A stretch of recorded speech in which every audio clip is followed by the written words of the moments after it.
So our primary main speaker here is all the way from all kinds of places, Boston, Baltimore. Where are you coming from, Eric, right now? Jersey. From New Jersey. Close enough. Anyway, there he is. I did put a bio on the flyer of this, but I think many people may not have seen it, so I'll just read it very quickly so that we have a good introduction of somebody who is, we're honored to have you here. So let me read this while we're making sure that that works. All right? So Eric Hong is the Executive Director of the Music of Asian American Research Center. And he's an adjunct lecturer in information studies at the University of Maryland. He is currently working on a book entitled The Sounds of Asian American Trauma. Is that right? Asian American Trauma, and a textbook on Asian American music. An activist pianist who has performed in Germany, Austria, Thailand, Australia, Hong Kong, and throughout North America. Eric holds a PhD in musicology from Stanford University and in MLIS in Archives and Digital Curation from the University of Maryland.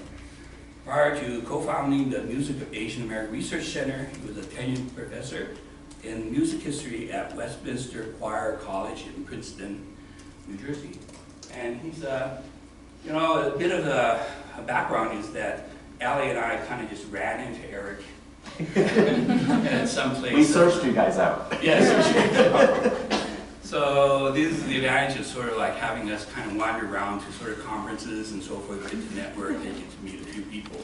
And it's just wonderful to be able to know that there's so much talent and so much interest looking at the Asian American heritage, our Asian American heritage, and our history in so many different angles. And so we're very appreciative of having come all the way down here. Thank you so much. The floor is yours. Well, thank you to Ken, thank you all for having me. I would just taking the one step to your left, that would be great, just so that folks on the side can still also see it. Thank you. Okay. That's, Maybe I will come here. I'm much more happy in front of tables and lecterns than I am behind them.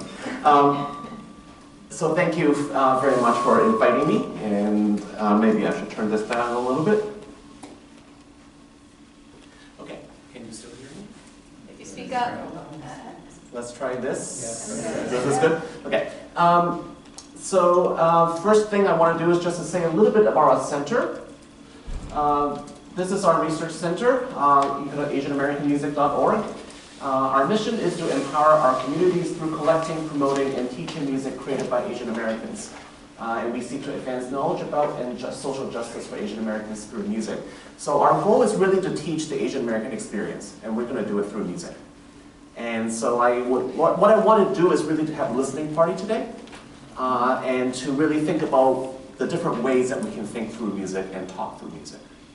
So what we want to be is the first stop on the internet about Asian American music. There is currently no such place.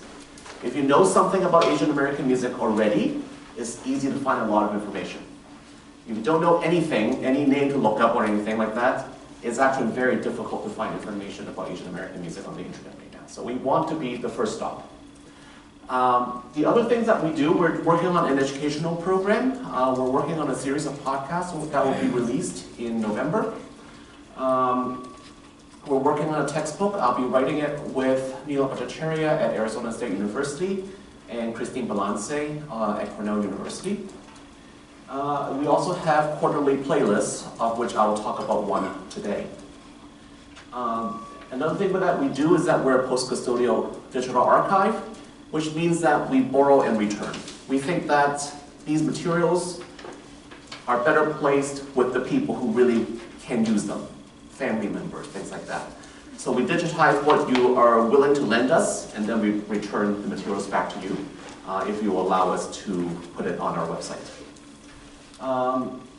The major initiative that we just started, we launched a few days ago, is our Documenting Asian American Community Music Ensembles initiative. This is a 4-year initiative in which we're trying to document 70 community music ensembles in the country.